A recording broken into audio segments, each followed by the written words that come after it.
Our first reading comes from Jeremiah and contains one of the recurrent biblical images where trust in God yields abundance and its lack makes a person unproductive. Thus saith the Lord, cursed are those who trust in mere mortals and make mere flesh their strength, whose hearts turn from the Lord. They shall be like a shrub in the desert, and shall not see when relief comes. They shall live in the parched places of the wilderness, in an uninhabited salt land. Blessed are those who trust in the Lord, whose trust is the Lord. They shall be like a tree planted by water, sending out its roots by the stream. It shall not fear when heat comes, and its leaves shall stay green. In the year of drought it is not anxious, and it does not cease to bear fruit. The heart is devious above all else. It is perverse. Who can understand it?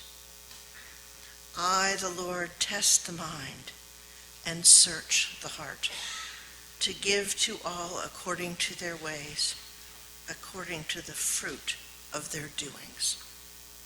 Amen. Our second lesson comes from the Gospel of John.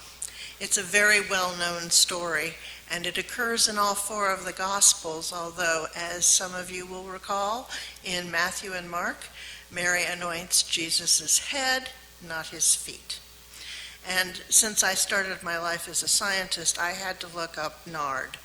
And the oil of the spikenard plant comes from a plant which grows in the Himalayas, not really close to the Holy Land.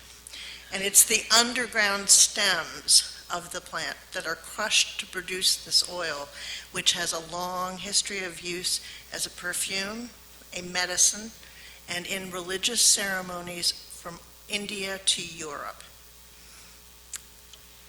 6 days before the Passover, Jesus came to Bethany, the home of Lazarus, whom he had raised from the dead. There they gave a dinner for him. Martha served, and Lazarus was one of those at the table with him. Mary took a pound of costly perfume made of pure nard, anointed Jesus' feet, and wiped them with her hair. The house was filled with the fragrance of the perfume. But Judas Iscariot, one of his disciples, the one who was about to betray him, said, "Why was this perfume not sold for 300 denarii and the money given to the poor?" He said this not because he cared about the poor, but because he was a thief. He kept the common purse and used to steal what was put into it. Jesus said, "Leave her alone. She bought it so that she might keep it for the day of my burial. You always have the poor with you, but you do not always have me." Today we get to enjoy and learn from conversation number 3 in our series of conversations about generosity and devotion to generosity. You got it there, okay. It'll take a while. Okay. Okay. So Sandy Thomas is with us today. These conversations are leading up to November 3rd, Sunday, November 3rd, which is Pledge Sunday. You'll be getting pledge forms in a little more than a week to bring on that Sunday. And there's a baked potato bar luncheon after worship that day, so stick around for that. So we're having a conversation with Sandy Thomas. I know that you know many people know you in our congregation. You're very active in the life of the congregation. What is something that people probably don't know about you that you're willing to share publicly?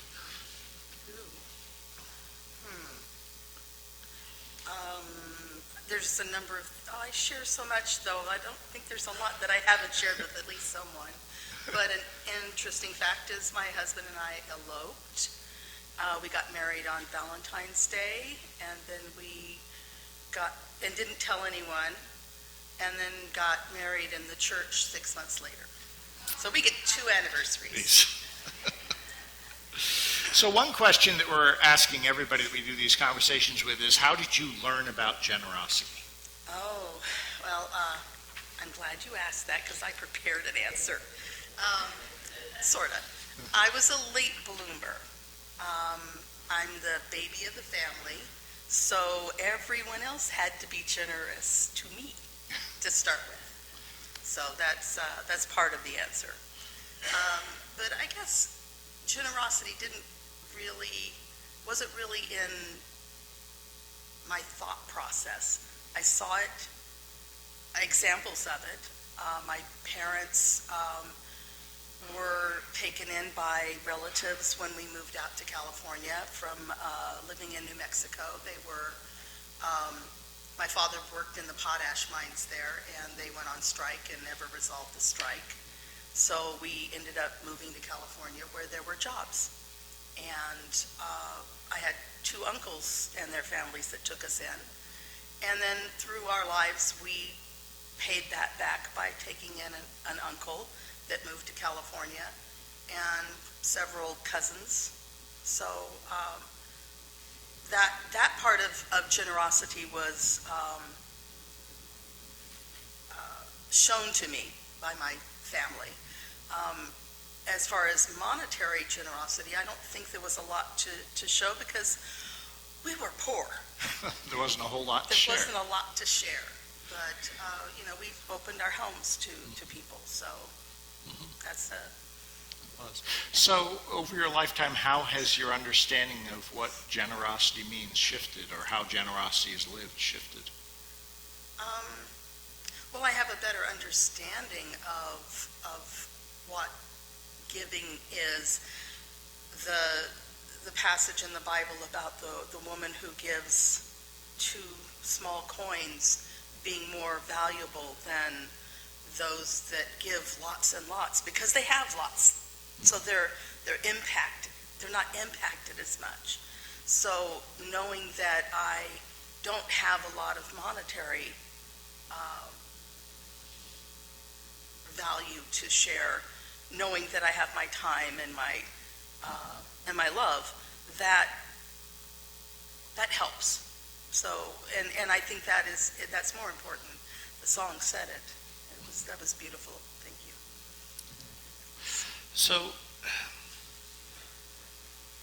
So in some ways, then, your understanding of generosity, the shift has been not huge. That it's been the open door, the welcome, the making room at the table, expanding, pulling up another chair to the table when somebody comes. Yeah, that's and it. that's still the focus of my generosity. Yeah, giving of myself rather than giving of money. Still don't have a whole lot of that. Yeah. So you and Jim are approaching retirement. I mean, it's a light at the end of the tunnel. Yes. Excitement. You've raised 2 kids. They're sort of. both in their 30s. Yes. They're still living at home. Yes. Sign of the times. Okay. I was going to say most people approaching retirement generally assume they're going to be empty nesters. You're not all. No. I'm not sure folk know generally about how non-empty your nest is. So do you want to explain a little bit about the non-emptiness of your nest and how that came to be? Sure. I'm going to blame it on my youngest child, Jacob. Soon out of high school, one of his classmates was suffering from being unhoused. Her father had lost his job. Her mother still has the same job at Marshall's. And she came, he asked if she could come and stay with us. She had moved in with a boyfriend so as not to go into the shelter system. And that didn't last. And in his generosity, he asked if she could come and live with us and sleep on his bedroom floor. They were not boyfriend, girlfriend. He just wanted to help her. And I couldn't see a reason why not. he was giving up his space as much as anything else. And she was number one. And from there, we collected over the years 4 more, and including her mother, who lives with us, who had gone through the shelter system, and they only let you stay for a certain number of months. And one has actually gotten a decent job and moved on. We're hoping for more. But if they don't, that's okay. There's room at the table. That's great. So I'm trying to imagine sharing, there are 8 Eight adults. 8 adults in the house. 2 dogs and 2 cats. 8 adults, 2 dogs, and 2 cats in a 3-bedroom house, 4-bedroom house? 3 bedroom, 2 bath. 2-bath house. Well. We won't talk about the chalet.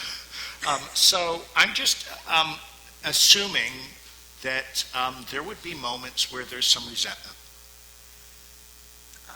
or at least frustration. Frustration, yes. Resentment, probably when it comes to the things not getting cleaned or put away or that sort of thing. But one of our people does keep the kitchen clean in lieu of rent. So that helps keep the resentment down. I don't have to worry about that. So how does resentment impact your devotion to generosity? How does it,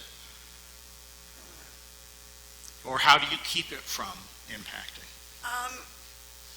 Well, I like to keep the concept of, will this make a difference in a year? Will this matter next year? And it usually won't. The thing that's causing the resentment or the frustration that... And I also keep in mind that if I really wanted to change, I can actually talk to someone about it, which I usually don't because I avoid conflict. Yeah, that's personality None of trait. us would know anything about avoiding conflict. Yeah. So the Jeremiah passage that we heard today talks about trusting God. And I'm wondering about how you experience trust in God and how that impacts your life in general and particularly your generosity. Well, I'm not sure that the answer I want to give is, oh yes, God is there behind me, supporting me, and I've never got that. I'm not a born-again Christian. I want the neon lights and saying, go here. But basically, what I do get is the teachings from the Bible that lead me on a path, and that path I'm promised will take me there. So it's the journey, not the physical feeling of support, but the knowing that I am on a good path, a righteous path, and that whether there's a reward at the end or not isn't as important as the feeling I get from being on that good path. So the trust for you is my mic going on? Oh, fix that. Good thing we have this other mic. So the trust for you is in the path as much as it is in God, or God being the path, or God choosing the path, or yeah, the how to put this? One of the reasons I chose this church as my community, my home, is, and I probably told many of you this before, but it's because I feel free to be an atheist every other Tuesday, if that's okay, because I know it's okay with you guys. or more often if you Or need more to. often if I need it. I'm too much in my head, as a lot of people are, to blindly accept all of the stories and all of the miracles and all. I know there are miracles, and I know there are things beyond this world that I don't understand. But to know that God has his eye on me like God has on the sparrow. I hear Jimmy in my head. So it is not as easy to accept, but that I have a moral guide, and that takes me on that path. And that path, I am sure that path leads to whatever my image or feel of what God is. So I know I'm going home. So I'm going home to God. Yeah. Okay. So the other scripture lesson, we have the story of Mary anointing Jesus' feet, just with this really expensive nard, and just this extravagant generosity of this act of love. And I'm wondering about extravagant generosity in your life, how you've experienced it. I mean, I think that you express it, 8 people living in your house. But where you have experienced extravagant generosity, been the recipient of extravagant generosity. Oh my, the first thing that comes to my mind is the gift of my children. Whether you think of that as a gift from God or life-giving life, that's the most extravagant generosity I can think of. So, yeah. Thanks. So, how has generosity, both your practice of generosity and you being the recipient of generosity, drawn you closer to God?